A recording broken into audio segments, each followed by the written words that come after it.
Today's lecture talks about environmental planning strategies to protect and enhance biological diversity. It picks up on the very last lecture, focusing on biological diversity, understanding biological diversity, and talks about how we can actually use the concepts in the biological diversity lecture to actually plan for future landscape structure. The lecture illustrates habitat planning principles for creating a landscape structure that exemplifies the patch corridor matrix principles as discussed in the previous biodiversity lecture. You may remember the diagram in this slide from that lecture. I just want to reiterate from that diagram the different concepts of landscape structure. The predominant cover type is called the matrix. And in this particular slide, the dominant cover type would be the open areas that presumably are agriculture. Within the agricultural matrix, the larger agricultural matrix, which is the most predominant land cover type within the landscape, we have spatially discrete patches of forest and grassland and horticultural crops, another patch of forest. These are discrete patches of cover types that are different than the predominant matrix cover conditions. Then we also have elongated river corridor that provides connectivity. So this notion of matrix consisting of patch and corridor is the planning framework that I'd like to use today. We can think of structural design principles as applying in two contexts. One is when we are managing an existing landscape structure in an urban, suburban, or a rural setting. How do we apply the concepts of patch, corridor, and matrix to plan a landscape structure that is already in existence? And then of importance to planning and design is the idea of creating an entirely new urban, suburban, or rural landscape structure. So what I'm going to say has implications both for managing the existing landscape structure and for creating entirely new structure. There are a number of principles that are associated with planning strategies, the first of which is to create diverse vegetative communities. We can see in the images on this slide that in the upper right we can talk about diversity in terms of species composition. How many different kinds of species are present in the landscape? And in the left-hand slide of a hardwood forest, we can see a fairly high number of species that we can actually see in the landscape. The image on the right is of a pine forest, and pine forests typically are what we call monoculture, a single species, and typically what we call an even-aged stand.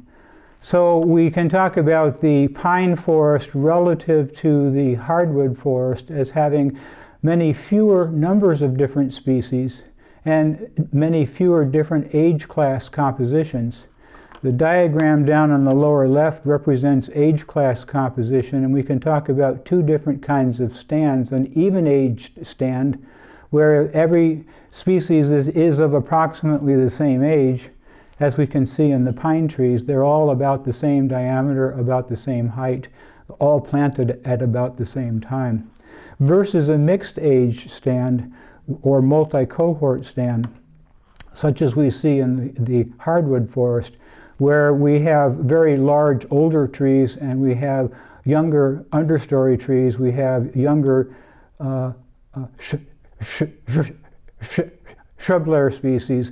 So comparing and contrasting these two images on the upper right, we can talk about higher species composition diversity of the hardwood forest relative to the pine forest, and higher age class composition of the hardwood forest versus the pine forest. The third concept has to do with vertical horizontal structure. I talked about this slide in the lower right-hand side in my last lecture, where we can talk about typically a hardwood forest, a deciduous forest, as containing 4 levels or 4 layers of vegetation. The overstory or canopy layer, which are the large trees, and we can see the large canopy trees in this image on the upper right being these large trees whose trunks we can see in the foreground and in the background. And then understory species, these are trees that are smaller than the overstory or canopy species. They are acclimated to growing in lower light conditions, and they are the trees that we see growing underneath of the high canopy of the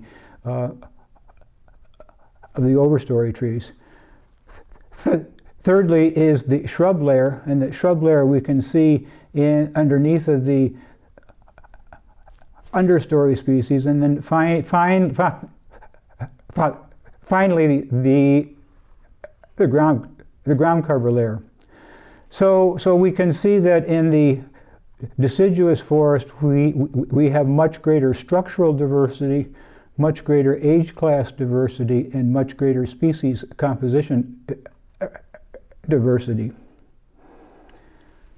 Second principle is to favor native species over exotic or invasive species.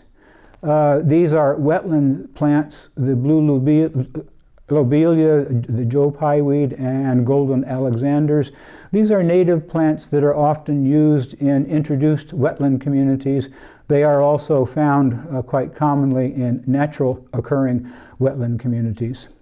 The use of native species as opposed to exotic or invasive species, you are much more likely to wind up with a more diverse and sustainable plant community, and you have longer term realization of the desired habitat water quality benefits in the landscape. So second principle then is, generally speaking, to favor native species over exotic species, and certainly over species that become invasive. Third principle has to do with patch size and shape. Again, patch is a stand of a particular cover type. We can talk about the size of that patch. And generally speaking, we want to, in terms of promoting biological diversity, we want to favor large patch size that provides more area for a greater diversity of species. In comparing these two images here, we can see a large patch and a smaller patch. Relatively speaking, the large patch has significantly more area to support a much larger number of species, not only greater number of species, but greater diversity of species that are more difficult to establish within the smaller patch. So generally speaking, favoring larger patch sizes, either in terms of retaining patches in the existing landscape or in planting new patches, generally favor as large a patch size as is practical. That provides a greater diversity of species. Secondly is the notion of maximizing interior core area to promote habitat for both core and edge species. Now we can look at these two images at the top here, and we can see that one of them is very round and the other one is shaped like an amoeba. They both are approximately the same area, it's just that the area is spread out differently, concentrated in the case of the circular patch, and again the amoeba shape in the instance of the right-hand patch. Both of them have approximately the same area. The close-hatched area represents what we call edge conditions. These are conditions where the patch is coming into direct contact with the surrounding matrix. The white-colored area around the patch is part of the matrix. The patch itself has two kinds of conditions. One is edge conditions, which are where there is a transition from matrix conditions to the interior of the patch. And then the other is the interior conditions themselves. The differentiation between edge conditions and interior conditions is important because there are certain species, especially in forest communities, but also in grassland communities and other communities, that will only breed in areas where they don't have the same level of exchange with the surrounding matrix. That is to say, where they are protected from the deleterious impacts of the matrix on promoting biological diversity. And when we can create a patch that has a very defined core area that is protected by an edge area, we can generally talk about that patch as having a higher likelihood of greater biological diversity than a patch whose total area is consumed more by edge conditions. So in the upper diagram here, the patch on the left, because of the higher proportion of the patch that is in core conditions, will have a, generally speaking, higher level of biological diversity. Favor less patch matrix interaction that decreases core area diversity. Goes back to what I was just talking about. The edge conditions, the presence of edge conditions helps protect the core area from the interaction of deleterious influences, either wind or species that invade the patch and prey upon interior area species. Favoring less patch matrix interaction decreases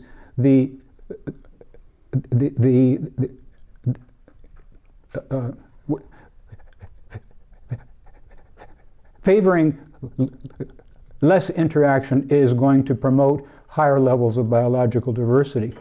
Finally, dealing with patch shape, this lower slide shows an example of a patch that has a pretty good regular shape to it, high amount of core area as well as edge conditions, and then it has tendrils that reach out into the surrounding landscape to help connect this patch to other patches in the adjacent landscape.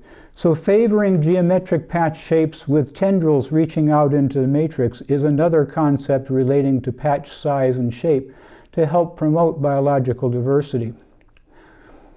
The fourth concept has to do with the edges between the patches themselves and the matrix. And the edges we can think of as being hard edges, such as this edge between a pine community and the surrounding matrix, where we have a very abrupt vertical transition from the canopy vegetation of the pine trees to the openness of the matrix. And we have a very straight horizontal line, horizontal edges, very straight. That can be contrasted with the condition on the left-hand side, where we have a gradual transition from the forest species themselves, the species reaching out into the surrounding landscape,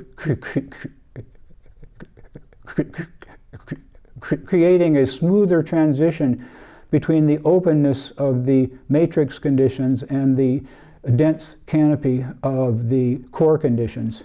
This color image down here shows that smooth transition more illustratively, and we can see the forest landscape then gradually transitioning into the openness of the matrix conditions.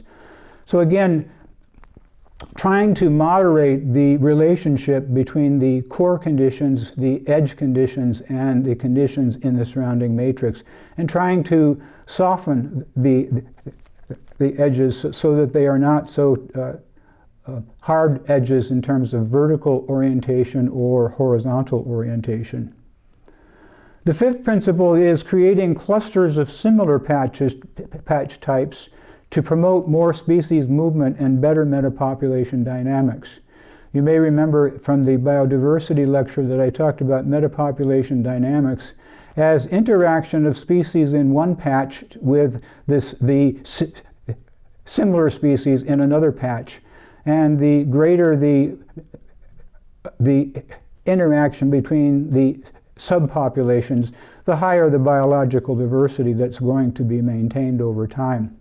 So creating clusters of similar patch types to promote more species movement and better metapopulation dynamics is an important concept.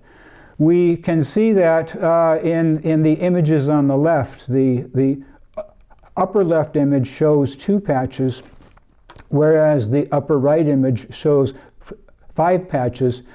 The level of interaction then between the 5 patches, the probability of interaction is much higher than is true for any of the single patches on the left-hand side. We can see in the lower left diagram the nearby patches allow for species movement between and among different metapopulations that exist within each of these patches. Then on the upper right-hand side, we see the connection between a large patch on the left-hand side and a large patch on the right-hand side by a series of stepping stones. These are patches that species can use to move from this large patch to another large patch. And the stepping stones, there are enough of them so that there are a diverse number of pathways by which a species could move from the patch on the left-hand side to the patch on the right-hand side. So the presence of stepping stones between patches helps interaction between species in one patch and species in another patch. And the presence of multiple pathways, a circuitous pathway allowing species to move through multiple pathways, helps to promote overall increases in biological diversity. Promoting redundant and circuitous networks of patch connectivity. We can see that nicely illustrated in the center diagram. We have the same number of patches, 1, 2, 3, 4, 5 patches, but in the right-hand diagram, we can see that almost every one of these patches is connected by a corridor to another patch. So the likelihood of interaction among all 5 of the patches is much higher than the situation on the left-hand side, where there are corridors that link at most 2 patches together. So we have the same amount of core area, but there's less interaction between species in one core area versus species in another core area on the left-hand side than is true for the image on the right-hand side. So trying to produce redundant networks that allow for multiple pathways of movement between and among the patches is a way to enhance biological diversity. We can see a couple of instances. The image immediately on the right, the areas that are dashed lines represent core area conditions, and where there are multiple pathways that allow connectivity between one core area and another core area, again, the biological diversity is going to be enhanced. We can also see that in this image on the lower right, where we have multiple patches that are fairly sizable, and there are multiple pathways of connection between and among them, allowing species to move through multiple paths across the landscape. That then providing significantly higher amount of biological diversity than just the patches by themselves without any connectivity, and certainly also providing more biological diversity than the situation where there was only one corridor system that connected the patches. The stepping stones that we talked about earlier, we can see that here, and we can see the influence of removing a stepping stone. For example, in the second image from the left here, we see 3 stepping stones connecting this patch with another patch. On the far right-hand side of this image, we can see direct connectivity, corridor connectivity between one patch and another patch. Where that corridor connectivity is broken, then we have an open space that becomes more difficult for species from this bottom patch to interact with species in the upper patch. We can see the impact of removal of stepping stones on the right-hand side of this image. Here we have a series of 5 stepping stones that are making it possible for species to move from the top patch to the bottom patch. Supposing one of those stepping stones is removed and we wind up with a large gap in the corridor that once connected. Even though the corridor was not continuous, the absence of that stepping stone makes it more difficult for species from the top patch to interact with species from the bottom patch. We can see that also in the diagram immediately underneath of it, where we can see the removal of this particular stepping stone makes it much more difficult for species from these 2 patches to interact with species from these 3 patches in the lower right. This diagram represents in section view what happens between the stepping stone concept that I talked about earlier. Species can fly, avian species can fly from one stepping stone patch to another stepping stone patch, and ground species can move across the surface of the landscape. So this notion of stepping stones then becomes vital to enhancing biological diversity by connecting, not directly but indirectly, one patch with another patch.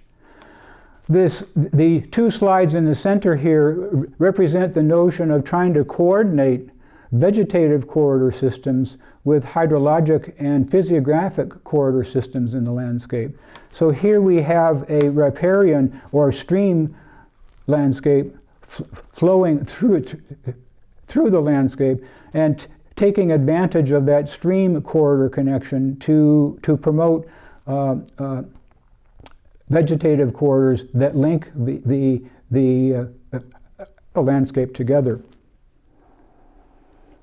We can talk about these concepts of habitat planning in multiple settings. I'm going to show some images from Washington County in Minnesota, as well as the city of St. Paul, to demonstrate that these concepts can be applied in the large-scale rural landscape, regional landscape, but they can also be applied in urbanized landscape, even in the residential landscape.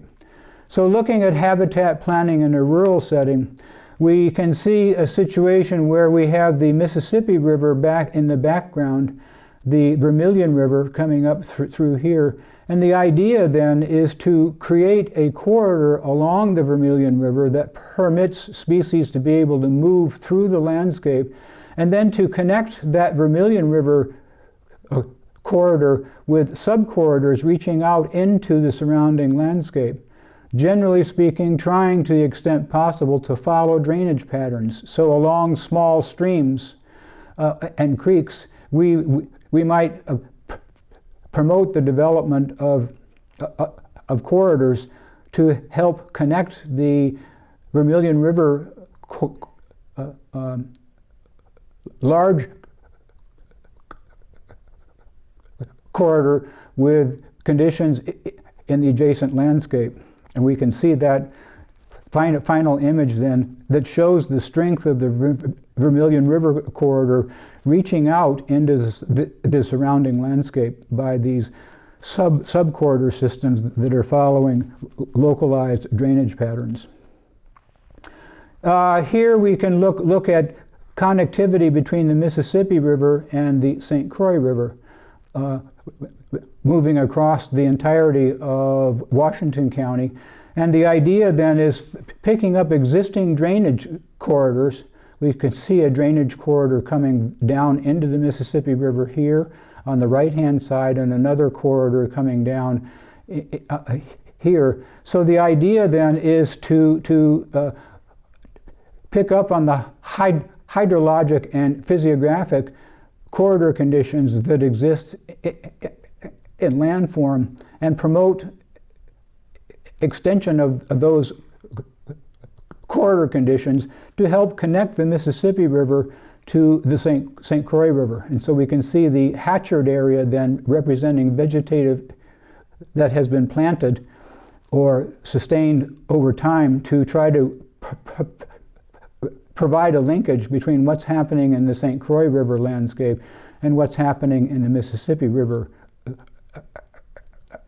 landscape. So again, this is the notion of connecting hydrologic physiographic corridor systems with vegetative corridor systems, using the hydrology, using the physiography as a basis for figuring out where and how to promote vegetative corridors.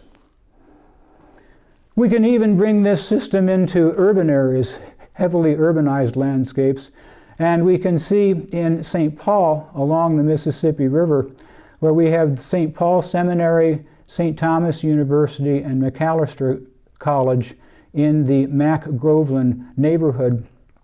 The Macalester College campus, the St. Thomas University campus, and the St. Paul Seminary campus have a fairly high canopy and a lot of understory. So relatively speaking, they become quite significant patches within the urban matrix. And Summit Avenue, the high canopy of Summit Avenue, provides then a corridor connection between the St. Paul Seminary landscape, the St. Paul Seminary natural patch, the St. Thomas University patch, and the Macalester College patch. So we can see then this idea of corridor connectivity being extended now to an urban boulevard that has a planting concept that is going to promote movement of species between and among these three different large natural areas, and also provide connectivity to the Mississippi River.